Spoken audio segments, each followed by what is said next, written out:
سلامونه دوستانو. الله دې ټولو مریضانو ته شفا ورکړي، خاص کر چې دلته مسافر دي. دغه ورو پوښتنه کړې ده چې څنګه وایو زه کله کله بېهوشه کېږم، یعنې په ځان نه پوهېږم، بېهوشه سم. نو اول خو دته د الله تعالی څخه صحت غواړم، الله دې شفا ورکړي ټولو مسافرو ته، ټولو مریضانو ته که هر ځای کې وي. دوستانو دا جمله په الماني ژبه کې داسې وایي چې زه کله کله بېهوشه کېږم. Manchmal werde ich ohnmächtig. manchmal werde ich ohnmächtig، یعنی کله کله زه بېهوشه کېږم. نو بیا هم وایم الله دې شفا ورکړي.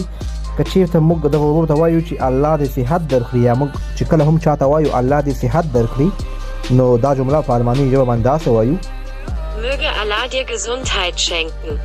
möge Allah dir Gesundheit schenken، یعنی الله دې صحت درکړي، روغ صحت دې نصیب شه. دوستانو تاسو هم ورته دعاګانې وکړئ او تاسو